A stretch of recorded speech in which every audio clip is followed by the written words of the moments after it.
Good evening, everyone. A big thank you for turning out tonight for our first night of our parish mission. So tonight, and then tomorrow night, and a special thank you to everybody who's live streaming as well. That's one of those things that we learned during COVID that actually is kind of helpful. So the people, I talked to several that are going to just live stream the event. So we hope that we're coming loud and clear into your homes as well. I wanted to say, just so for a good sense of dose of humility here, I called our speaker at about 6, telling him, I told you this was at 6:30 instead of 7, right? Because that was the initial change, and to his response was, no, I didn't tell you that. So if I was in his spot, I would be flustered, but he comes in looking just, looking okay. But I just wanted to tell everybody that, to publicly state that. I'm really excited, though, about tonight and the next couple of nights. I was thinking about speakers in the area, and we welcome Dr. Andrew Messina here tonight. And he is a assistant professor in the theology department at Loras, my dear alma mater. But so he comes with all the academic credentials that we could ask for. He's got his PhD in biblical studies and comparative theology from Boston College. So we can all rest assured that he's got all those academic credentials. But I actually invited him here tonight because I have an inside scoop on the Loras campus that comes and has, we talk every night, being my wife, Stacia, who works at Loras and is in campus ministry. And in our discussion, she's mentioned that Dr. Messina and her students' conversation talk about how it's a good combination in the classroom of academic work, of course, but then bringing in this deep sense of personal faith life and how this academic stuff relates to our lives, which, in my opinion, is the highest form of what college can do. So it comes on great recommendation from Stacia that we can expect and maybe be excited about what we're going to learn here tonight. So with all of that said, I'd like to welcome Dr. Andrew Messina.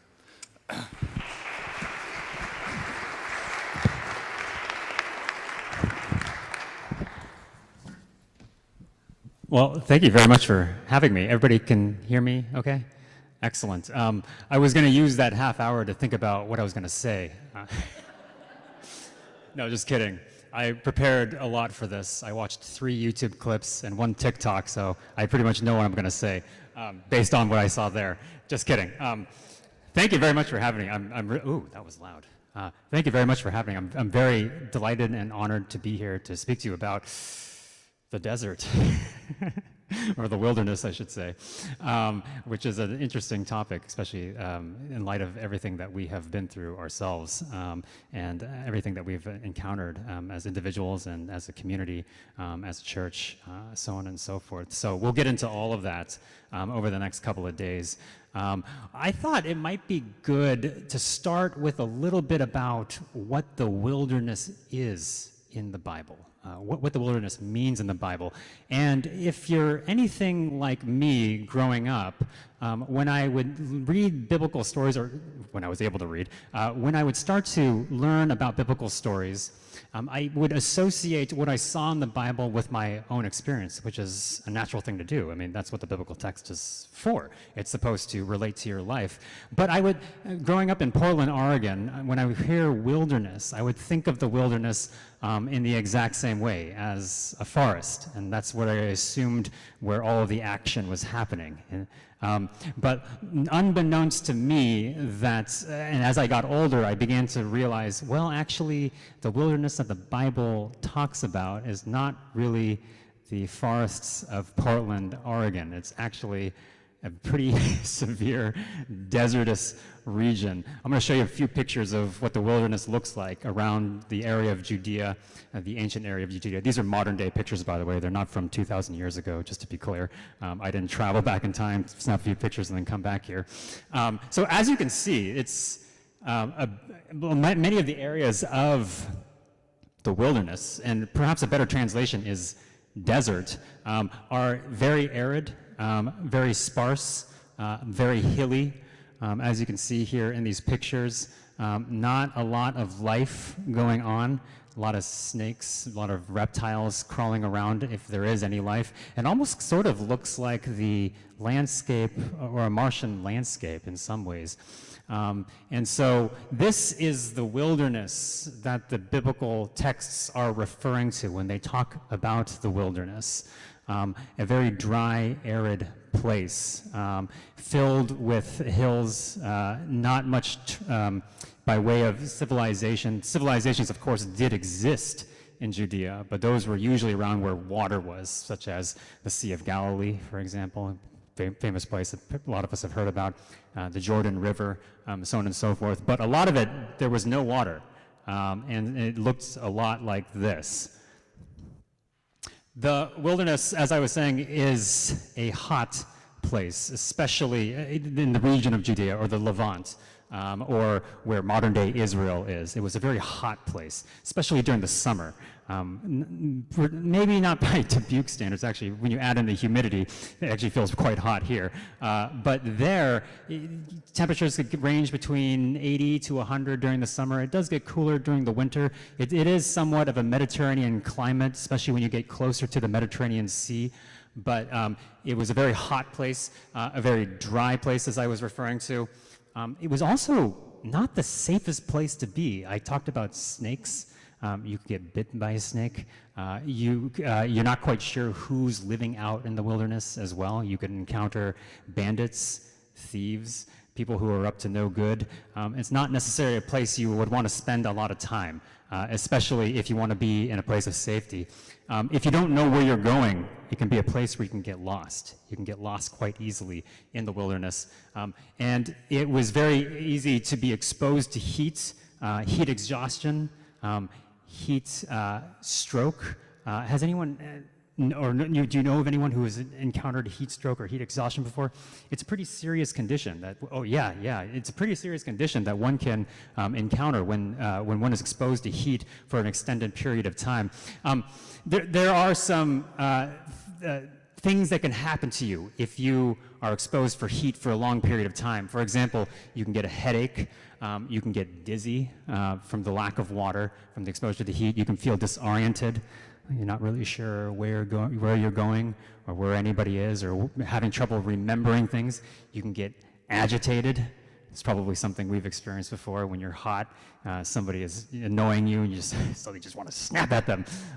You lose patience. You lose your sense of composure. You can feel confused. What is happening? Where am I? What am I? Who am I? Where am I going? So you can feel sluggish. You don't really want to move. You sort of just want to sit in one place because your body is trying to do as little action as possible in order to cool itself off. You can feel a very severe sense of fatigue. You can even lose consciousness. And one of the most interesting things that can happen when you're exposed to heat for this long is you can have hallucinations. You can begin to see things that may not actually be there. You can begin to imagine things that may not actually be present or physically present. The word wilderness that we use in the biblical text, that word in Hebrew is midbar, and that's the word there in Hebrew. Midbar. As I said, it might be a better translation might be desert, because that's very much the experience of Jewish people when they think of the wilderness. As some of you may know, every single Hebrew word has a triconsonantal root.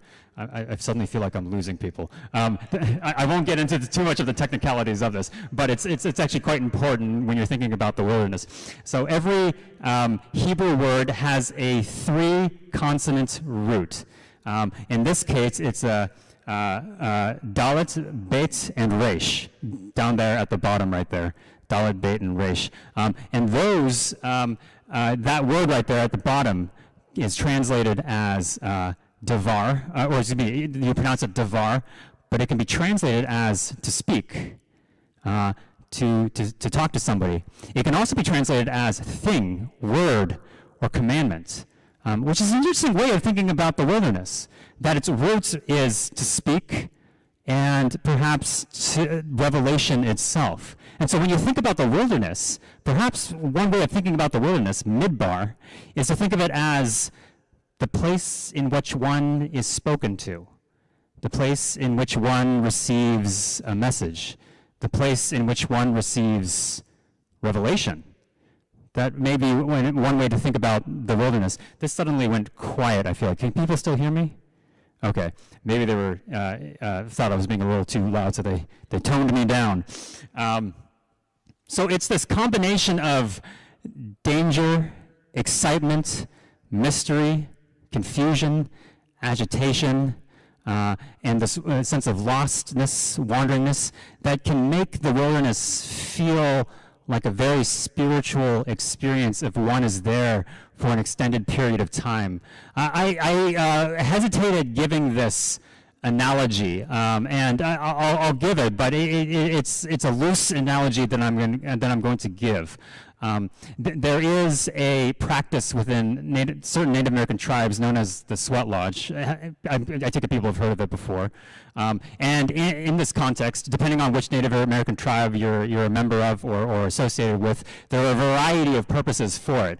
But it's precisely the heat and the closure within the sweat lodge that produces profound experiences, spiritual experiences, new realizations, purification, so on and so forth. And I think in some ways, the analogy does break down, but I think in some ways one could think of a wilderness experience in the biblical sense in somewhat of a similar way, that when one goes into the wilderness, what one expects are these sorts of things, to have some sort of experience, a profound spiritual experience, to discover oneself in some way, and perhaps even a sense of purification as well. And so those are the sorts of things that we'll be talking about over the next couple of days. There's also, it might have caught some of your attention, the idea of hallucinations. And you might be thinking to yourself, well, is that what happened to all the people in the Bible? They just went into the wilderness and they just had a bunch of hallucinations and that's how we got the Bible? I wouldn't exactly frame it that way. The Catholic Church, I think, is quite wonderful in the sense that it believes in both faith and reason, and that both are necessary to really ascend toward God. This is the imagery that John Paul II gives. In other words, the way in which we examine or think about the world can be examined and thought about from a number of different perspectives. And when we incorporate those perspectives together, this is something that I really emphasize with my students, when we incorporate those different perspectives together, we have a richer understanding of the world itself. And so because a scientific analysis might say, well, yeah, what's going on is you're having heat exhaustion or having a heat stroke and you're having hallucinations because of that, that's a partial explanation of what's going on. And there may actually be something going on that is much deeper than that. And if you're a person of faith, then there really is something going on that's much deeper than that. And to think about the physical component of heat exhaustion, but also to think about the spiritual component, that both can be working simultaneously, that God uses your body to help speak to you. And God uses the way in which you exist, inhabit the world, to speak to you. That may be a better way of thinking about the wilderness experience and what might be happening inside an individual. So today, I'm only going to talk about 4 different wilderness experiences in the biblical texts, in certain biblical texts. So if you want to know some meaning behind them, you'll have to unfortunately come back tomorrow and see me again. I'm only going to talk about the wilderness experience in the biblical texts. I'm basically just going to set things up for thinking about the meaning of those experiences for us. But as I talk about these, I'm going to sense that a lot of us are probably already going to start to make connections to our personal lives, and if that is the case, then please very much welcome. So the first experience I want to talk about, I'm calling the paradigmatic wilderness experience. Paradigmatic in the sense that it is the first dramatic wilderness experience that occurs in the biblical text, and paradigmatic in the sense that it is the experience that all other experiences that I would say that you see in the New Testament are modeled after, at least in one way or another. That experience is the 40 years in the wilderness that Israel spends in the desert. And so Just as a little bit of perhaps a reminder or as a praesis, before Israel was in the desert, you might recall that Israel was in slavery to the Egyptians for hundreds of years, and they lived under Egyptian slavery for hundreds of years. And then a man named Moses came by. Is all this ringing a bell for people? Okay, good. Undergrads look at me like, what are you talking about? Good, excellent. So Moses comes and he initiates 10 plagues through God's power that frees the Israelites from slavery. They travel to the Red Sea. The Egyptian army chases after them. Moses splits the Red Sea in half, and the Israelites go through the Red Sea, and the Egyptians pursue them, and the Red Sea collapses on top of them, and the Israelites are finally free. And then they travel to a place called Mount Sinai, and Moses ascends the mountain. He actually ascends the mountain at least 3 times in the biblical text to converse with God, to form a covenant with God, between God and Israel, to receive from God God's revelation. From a Catholic perspective, that would be the 10 Commandments that Moses receives from God at Mount Sinai. And then the Israelites then embark into the wilderness or the desert to travel to the Promised Land, the so-called Promised Land, or the land of Canaan, or what would be the future site of Israel, the land that God had promised Israel all the way back since the first patriarch, Abraham himself, and had continually promised to the Israelites until this final moment, hundreds of years later, when the Israelites are reaching the Promised Land. The wilderness journey does not really go the way I think anyone had anticipated. The way it proceeds is somewhat of a cycle. At a certain point, the Israelites complain or rebel. That then leads them to sin against God. That then leads God to threaten Israel, and then that leads Moses to intercede for the on the Israelites' behalf, which then leads God to forgive the Israelites. That sounds like a lot, and it happens many, many times throughout their wilderness journey. That's that cyclical cycle of rebellion, sin, threat, intercession, forgiveness happens over and over again. And this whole experience of being in the wild, of being in the desert in the Bible is remembered in 2 distinct ways in the Bible itself, in the Pentateuch, or the first 5 books of the Hebrew Bible. And you might be wondering, why is it remembered in 2 different ways in the Bible? There's a lot of reasons for that, but in some ways it's akin to the 4 Gospels. You have 4 different perspectives of Jesus and Jesus' life in the Gospel texts. And in some ways you could say that model of having different perspectives on a certain situation or circumstance or person was modeled after what you see in the Hebrew Bible, which is many of the stories in the Hebrew Bible, there's more than one perspective on those stories going on in the Hebrew Bible. And so one of the stories is remembered in the book of Numbers, and another one of the stories is remembered in the book of Deuteronomy. Numbers and Deuteronomy were written hundreds of years apart from each other by different people living in different circumstances, which might account for why they thought of the wilderness wandering in particular ways. And I want to talk a little bit about how each of them, Deuteronomy and Numbers, thought about the wilderness experience. So we'll start first with the book of Numbers. And if you pull out the handout, you may suddenly see, oh my gosh, there are a lot of text going on here. What is this guy doing?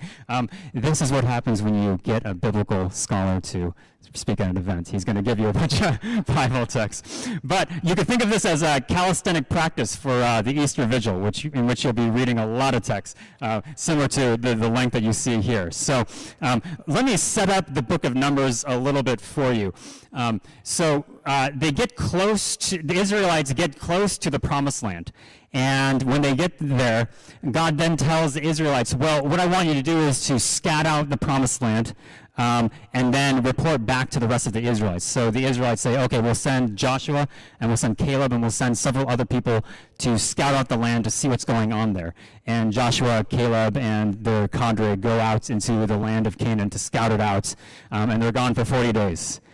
And then after the 40 days, imagine being the Israelites at that point. You're waiting for 40 days for these people to come back, and you're wondering probably, are they still alive, or did they find a good life and just leave us behind? There's a lot of thoughts that could be going on in your mind during those 40 days. But anyway, they do come back, and they come back and they say, well, on the one hand, the good news is that the land is exactly as God said it was going to be. It really is a land filled with milk and honey. They probably meant that metaphorically, but it's a rich, rich land that God has found for us. The bad news is there's already people living there, and I don't sense they're just going to give us the land. In fact, they're very powerful people that are probably not going to give the land to us easily. In fact, they're so powerful, they could probably kick our booties quite easily. And so the Israelites, as you might imagine, freak out. And they think to themselves, oh, there's no way we're going to take this land. There's no way this is going to happen. That's ridiculous. And one might think, on the one hand, well, aren't they kind of wusses for not just standing up for themselves and not taking this land? And isn't God behind them? And can't they accomplish anything through God's power? That is true. But if you climb into the mind of an Israelite, it might be helpful to remember that not so long ago, they were slaves. Living in the land of Egypt. They were trained to build things, not to fight. This is not a trained army. These are not trained fighters. They are everyday people. Actually, not everyday people, they're everyday slaves. And so encountering these vast civilizations already living in the land of Israel, that is a frightening thing to think about. And so naturally, I think they freak out and say, there is no way that we are going to try to take over this land. There's no way that we could possibly do it. And then Moses reports this to God, and then God then reports back to Moses God's thoughts on the way the Israelites are acting. And that's where we pick up here in the book of Numbers. So I'm going to read a little bit here from the book of Numbers. Feel free to follow along. And the Lord said to Moses, how long will this people despise me? And how long will they refuse to believe in me, in spite of all the signs that I have done among them? I will strike them with pestilence and disinherit them, and I will make of you a nation greater and mightier than they. But Moses said to the Lord, then the Egyptians will hear of it. For in your might you brought up this people from among them, and it will tell the inhabitants of this land. They have heard that you, O Lord, are in the midst of this people. For you, O Lord, are seen face to face, and your cloud stands over them, and you go in front of them in a pillar of cloud by day and a pillar of fire by night. But if you kill this people at one time, then the nations who have heard about you will say, it is because the Lord was not able to bring this people into the land he swore to give them, that he has slaughtered them in the wilderness. See the slyness of Moses? He's convincing God that if God gives up on this people, then the inhabitants of the land will say, wow, this God really isn't as powerful as he said he was. And now, therefore, let the power of the Lord be great in the way that you promised when you spoke, saying, the Lord is slow to anger, and abounding in steadfast love, forgiving iniquity and transgression, but by no means clearing the guilty, visiting the iniquity of the parents upon the children to the third and fourth generation. Forgive the iniquity of the people according to the greatness of your steadfast love, just as you have pardoned this people from Egypt even until now. Then the Lord said, I do forgive, just as you have asked. Nevertheless, as I live, and as all the earth shall be filled with the glory of the Lord, none of the people who have seen my glory and the signs that I did in Egypt and in the wilderness, and yet have tested me these 10 times, and have not obeyed my voice, shall see the land that I swore to give to their ancestors. None of these who despise me shall see it. But my servant Caleb, because he has a different spirit and has followed me wholeheartedly, I will bring into the land into which he went, and his descendants shall possess it. Now, since the Amalekites and the Canaanites live in the valleys, turn tomorrow and set out for the wilderness by way to the Red Sea. In other words, you now need to go back to the way of the Red Sea. And the Lord spoke to Moses and Aaron, saying, how long shall this wicked congregation complain against me? I have heard the complaints of the Israelites, which they complain against me. Say to them, as I live, says the Lord, I will do to you the very things I heard you say. Your dead bodies shall fall in this very wilderness. And all of your number, including in the census, from 20 years old and upward, who have complained against me, not one of you shall come into the land in which I swore to settle you, except Caleb son of Jephunneh and Joshua son of Nun. But your little ones, who you said would become booty, I will bring in, and they shall know the land that you have despised. But as for you, your dead bodies shall fill in the wilderness, and your children shall be shepherds in the wilderness for 40 years, and shall suffer for your faithlessness until the last of your dead bodies lies in the wilderness. According to the number of the days in which you spied out the land, 40 days, for every day a year. You shall bear your iniquity 40 years, and you shall know my displeasure. I, the Lord, have spoken. Surely I will do thus to all the wicked congregation gathered together against me. In this wilderness they shall come to a full end, and there they shall die. Yikes. That's depressing. Sorry to make you go through that, but it's in the Bible. Basically, the operative sections I underlined there on the first page, verses 20 through 23 and 29 through 35. And essentially what God is saying is that because the Israelites rebelled against God and refused to take over the land, their punishment for that rebellion, God forgives them, but their punishment for that rebellion is that they now have to wander the wilderness for 40 years, and anyone who is 20 years and older will no longer see the land. And that's the reason why the Israelites are in the desert for 40 years.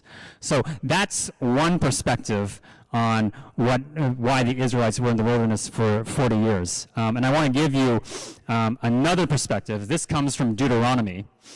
So if you flip the page over. By the way, Numbers is the third book of the Pentateuch. Deuteronomy is the fifth book. Deuteronomy, to set this passage up, is considered by many scholars as Moses' so-called farewell speech. He's about to die. The Israelites are about to enter into the land finally. The 40 years have ended, and Moses is giving his last parting words before the Israelites now enter into the land, which you then see in the book of Joshua, where they enter into military conquest, and so on and so forth. So Moses is now giving his parting words to the Israelites, and let me just go through this with all of you.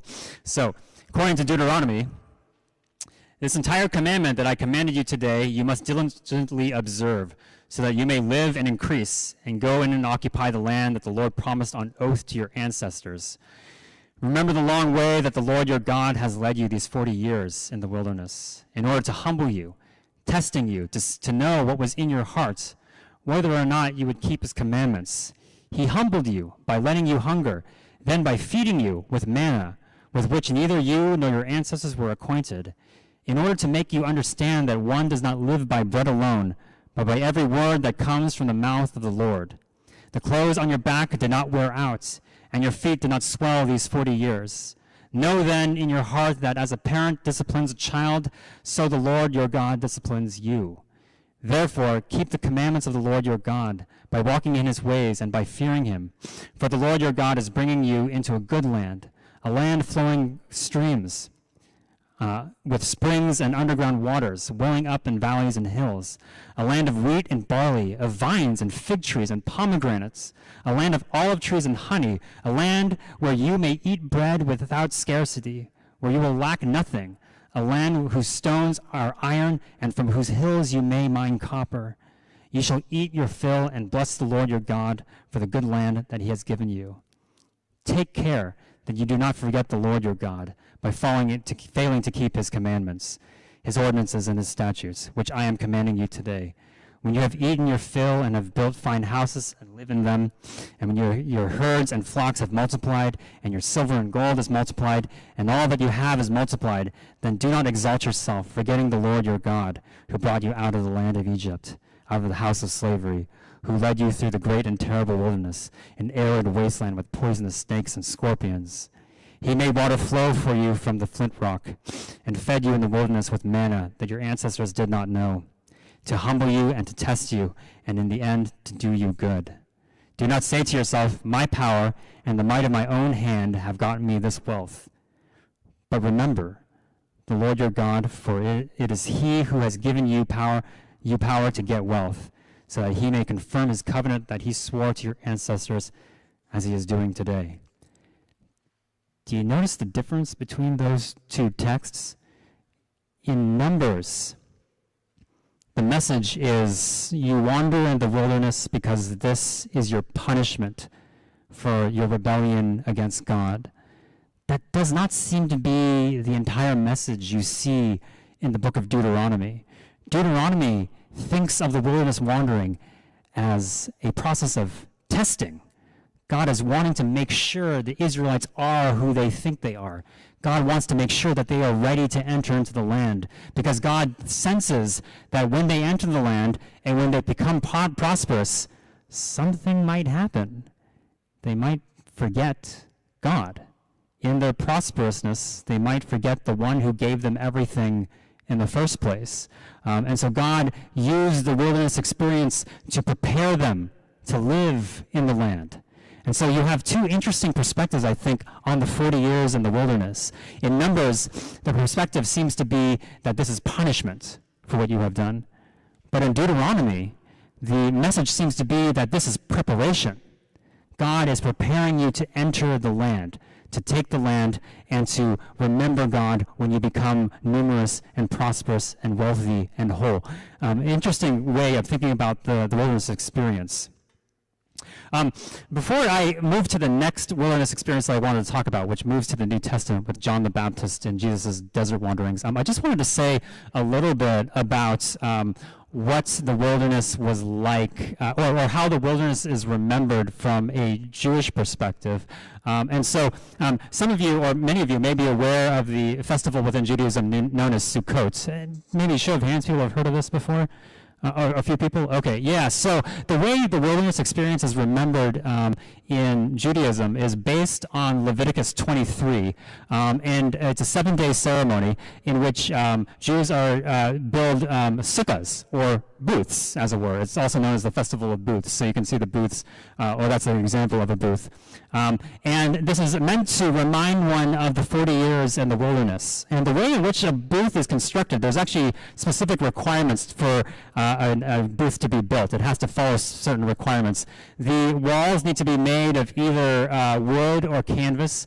The ceiling or the roof needs to be made of branches and leaves. You can see palm fronds here.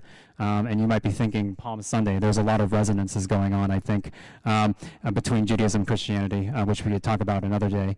But as you may notice, or actually I should say that all meals are eaten in the sukkah as well. All meals that involve bread. And so that's breakfast, lunch, and dinner, and any other meal that you might eat. But as you can see, this is not the most stable of structures. If it's a windy day, you're going to feel the wind. If it's a cold day, you're going to feel the cold. If it's raining, obviously that roof is not going to stop all the water from coming into the inside.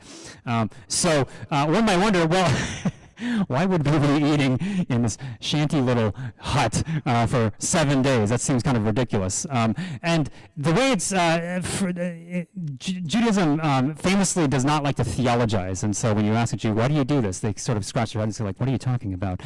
So you kind of have to get it out of them. And so the way it's often thought about within Judaism is that the sukkah is supposed to remind one of the nomadic life that their ancestors lived. And the vulnerableness that one feels in the wilderness as a nomad. And so what one is doing in building the sukkah is to remind oneself of that vulnerability that one experiences in life, but also what one's ancestors also experienced. And it's not just vulnerability for vulnerability's sake, but it's vulnerability to help remind one whom one is dependent on, not on oneself, not even necessarily on those that one knows, but ultimately one is dependent on God and God's self. And so that's what the purpose of the celebration of Sukkot is about. So if we move to the New Testament, to Matthew 3, 1 through 10, there's another text I'd like to read, one that is quite famous, but I'll read it nonetheless. The version I chose is from Matthew. This is John the Baptist in the wilderness, and the text says, "In those days, John the Baptist appeared in the wilderness of Judea, proclaiming, 'Repent, for the kingdom of heaven has come near.' This is the one of whom the prophet Isaiah spoke when he said, 'The voice of one crying out in the wilderness, prepare the way of the Lord, make his paths straight.' Now John wore clothing of camel's hair with a leather belt around his waist, and his food was locusts and wild honey. Then the people of Jerusalem and all Judea were going out to him, and all the region along the Jordan, and they were baptized by him in the river Jordan, confessing their sins. But when he saw many Pharisees and Sadducees coming for baptism, he said to them, 'You brood of vipers, who warned you to flee the wrath to come? Bear fruit worthy of repentance. Do not presume to say to yourselves, we have Abraham as our ancestor. For I tell you, God is able from these stones to raise up children to Abraham. Even now the axe is lying at the root of the trees. Every tree, therefore, that does not bear good fruit is cut down and thrown into the fire.'" Another intense text. A lot of intense texts in the Bible. When a Christian thinks of baptism, often what one thinks, what probably comes to one's mind is the baptism that you see going on in church, which for many Christian denominations is an act of conversion. You're leaving your old life and you're entering into a new life. And many interpreters throughout Christian history have presumed that that is what is going on in John's gospel as well, that he is initiating this practice of baptism in order to convert people from one religion to another. There's also a lot of presumption among biblical scholars throughout history that John invented this baptism, that he came up with this idea of bringing people to a river and dunking them in there, and that they would have a profound religious experience by being dunked into this water and rising from it. That's not actually the case. In fact, if one looks at the biblical texts, especially Leviticus, what one finds is that baptism is something that has been done in Judaism for a very, very long period of time, hundreds of years. In Judaism, it's known as a mikveh.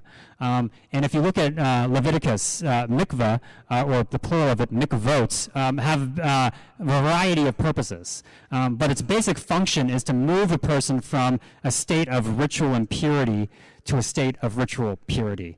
And what would cause ritual impurity? A variety of mundane, everyday things, such as touching a dead body, that would make you ritually impure. A little bit awkward, but when it's the woman's time of the month, that also makes you ritually impure.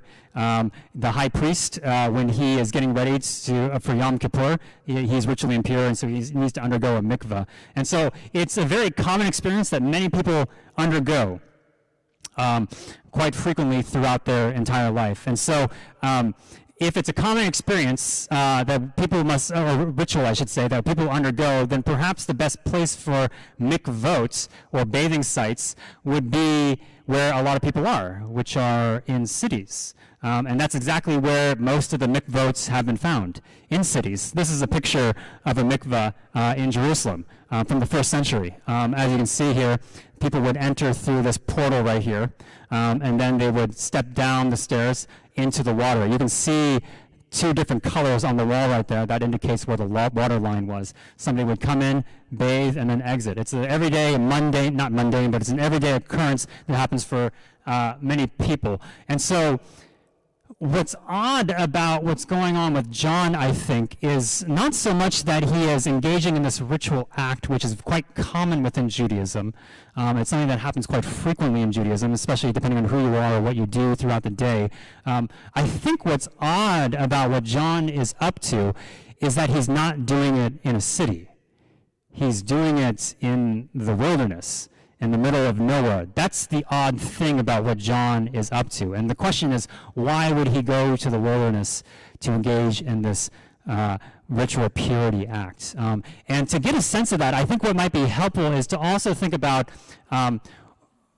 the different sects within Judaism. I have to be careful with my undergrads and spell this out. S-E-C-T-S, sects within Judaism. They scratch their head and go like, what are you talking about? Just to be clear, that's what I'm talking about. So there's different sects within Judaism. The text actually named two of them, the Sadducees and the Pharisees, which I'm guessing many people have heard of before. There are also other sects within Judaism that we know about, and many more that have fallen away through the sands of time. But there were many different sects within Judaism, similar to how there are many denominations of Christianity today. One of those sects was known as the Essenes. Has anybody heard of the Essenes before? Ah, fantastic. A couple of people. Excellent. The Essenes lived out in the wilderness, away from society. And the reason why they moved to the desert, well, there's a variety of reasons, but one of them was because they thought that the cities, especially Jerusalem, had become polluted.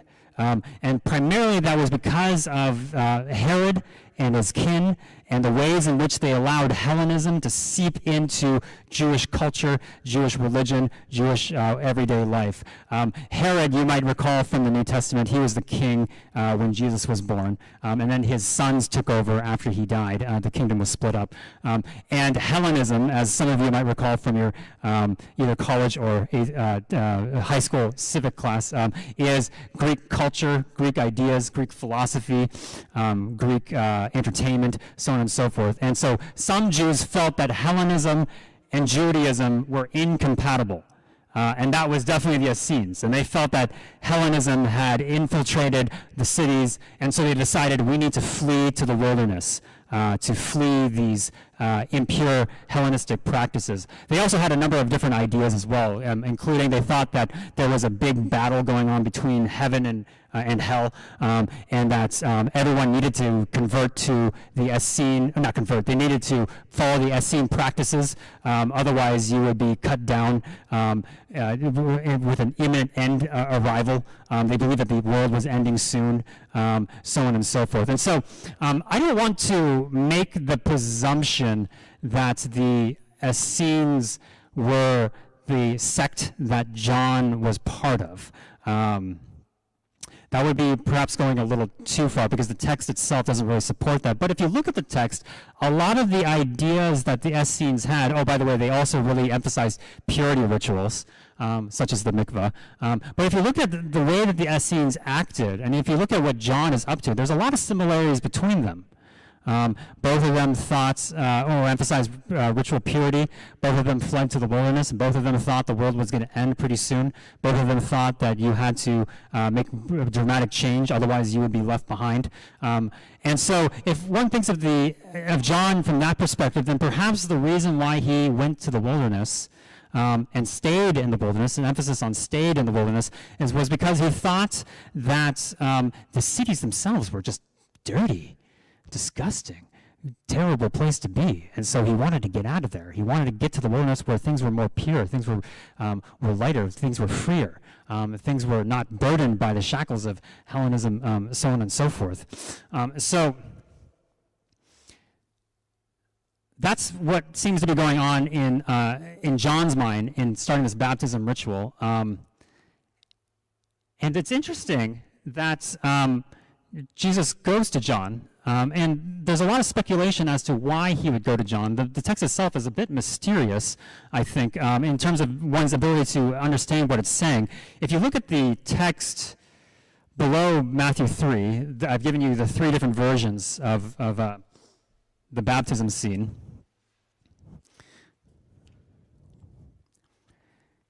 And it's quite interesting because there's a little bit of a difference going on in each of these texts. If you look at Matthew, I'll read that story.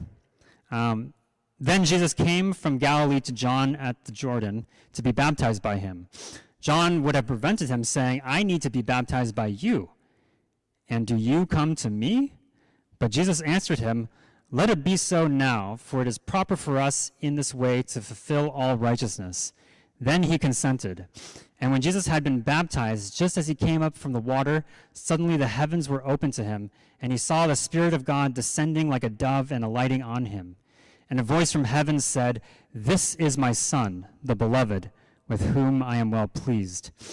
This is perhaps the most well-known sort of revelation that happens in the biblical, in between the three Gospels, the Synoptic Gospels. Synoptic meaning that these three Gospels had a literary relationship to each other. Some of them base their text on, or their writing on another Gospel.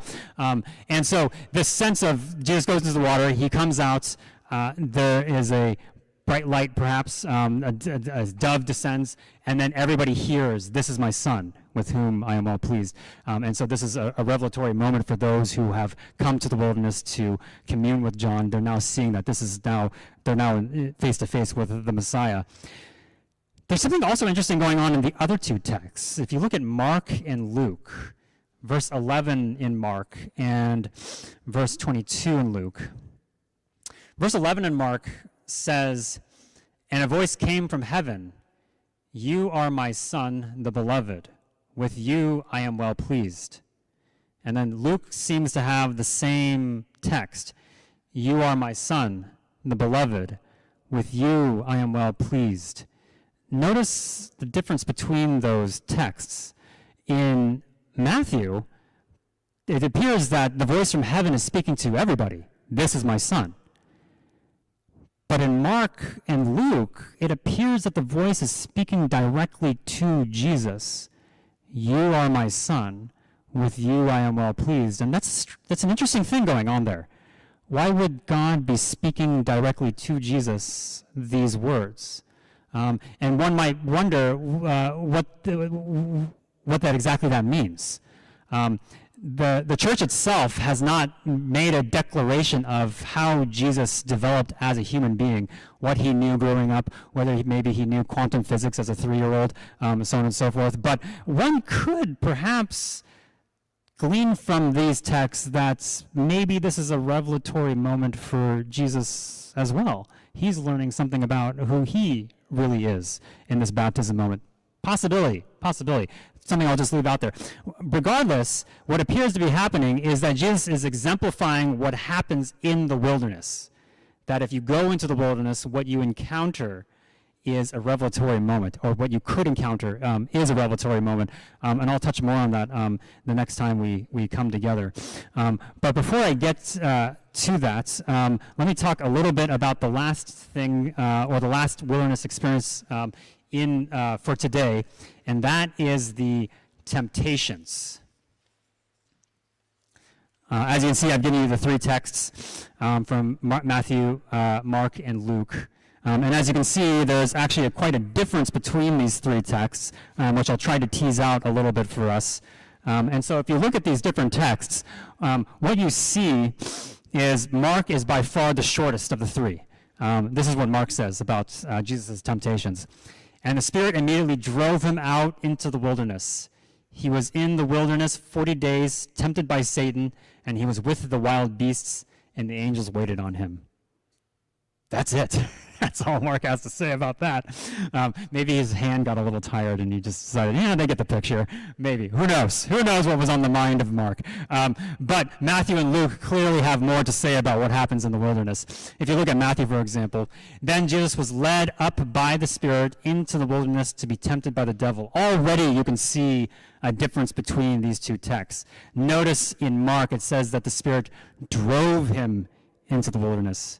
Notice in Matthew, the Spirit led him into the wilderness. That's an interesting difference.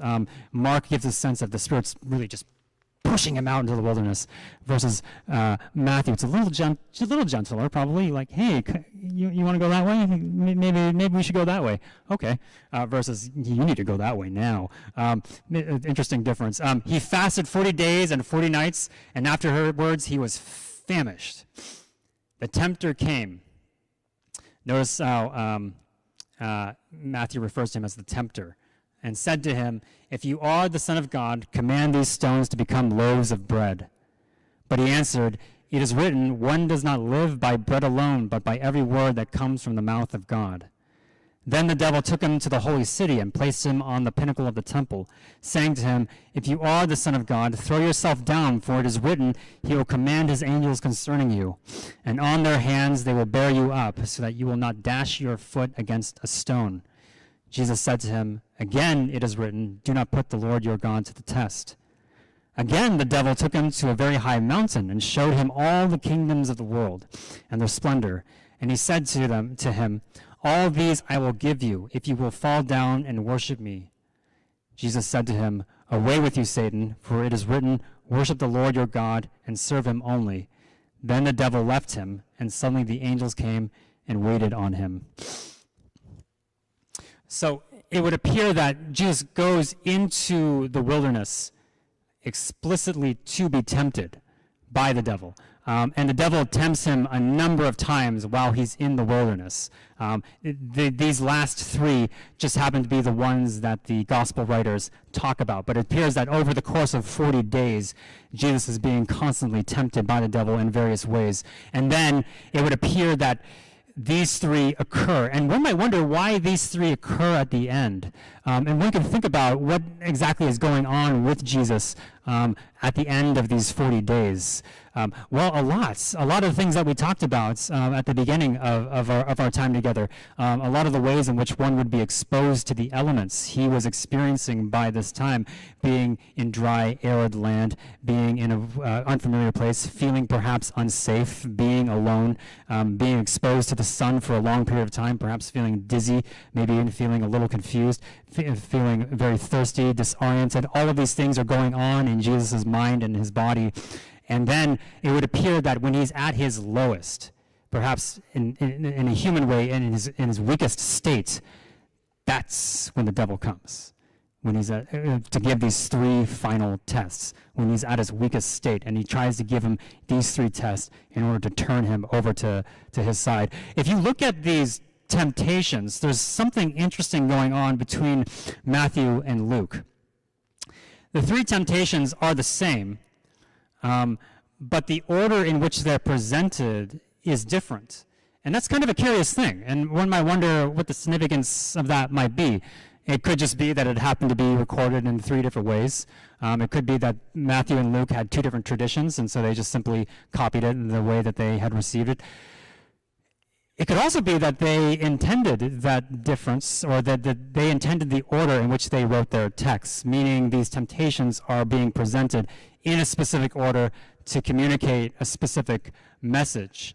And if you look at these three temptations, they seem to be targeting three different issues or needs within a human. The first one is bread, so it has to do with hunger. It has to do with sustenance. I'm looking at Matthew, by the way. The second one, if you look at it, you could say that it has to do, on the one hand, with safety, or feeling secure, or feelings of safety. That would be the roots of the temptation. But the way the devil presents it is, show yourself to be invisible. Oh, excuse me, not visible, invincible. And you could see those as two extremes of the same desire that comes from a human. On one extreme, it's the desire to be invincible, to be eternal, to be here forever. On the other end of the extreme, it's a more root, elemental desire, which is the desire to be safe, to be protected, to feel secure. And so you could see those as two different parts of the same drive or need within a human. Then you see the third temptation, which is about going up to the parapet and showing Jesus the world and saying that I can give you all these kingdoms. On the one hand, you could think of that as the need or desire for power, the need or desire to dominate, to be in control of everybody or everything, to be the one who's the master and commander of all things. The roots of that, you might think, is perhaps the need or desire to be in control of yourself, to not have others dominate you, to be an autonomous human being, to be in control of your own self, to not have others control you, and perhaps in a more intense sort of way enslave you in some ways. And so you could see those as perhaps two sides of the same issue within humans. And so if one were to think about the temptations in that way as a matter of human needs or desires, the first and foremost, and the one that is the most exigent, would be the need for sustenance. We all need that in order to survive, and so that is the first temptation. We need that in order to simply function. But to be a thriving human being, we also need other things in life as well.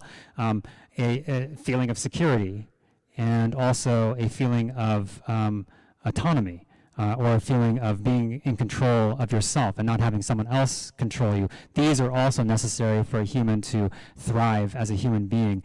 And so if you think of the order of the temptations in Matthew and Luke, you could think of the first one as the most exigent. This is the one that one needs in order to survive as a human being. And so that one comes first. But then you could think of the other two, and you could think of them as perhaps in order of importance for a human being, or in order of importance for, or an order of need that a human being might have.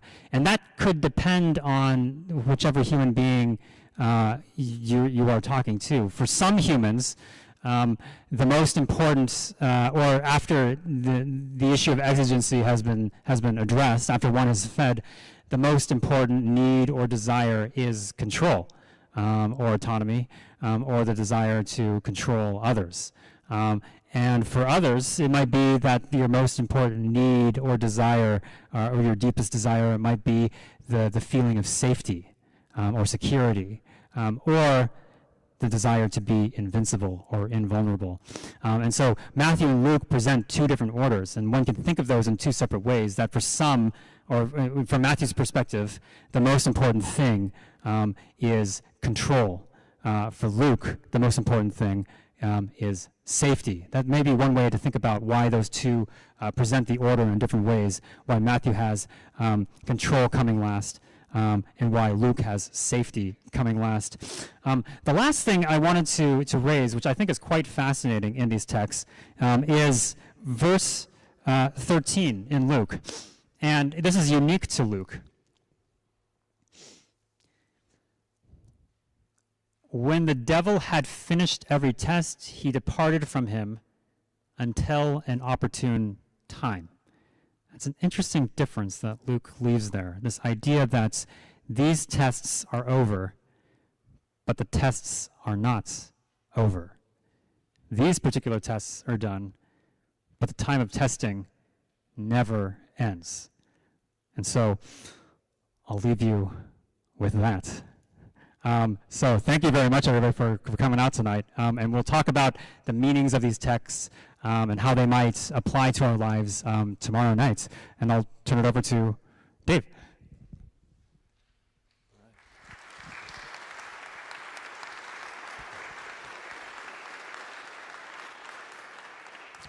Yes, thank you very much, Andrew. And basically just saying, set the text to set the stage really well, I think, to show the importance of the Bible, or excuse me, the desert, the wilderness in the Bible.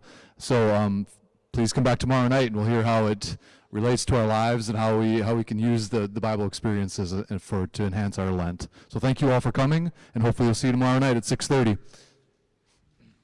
One more round of applause for Andrew.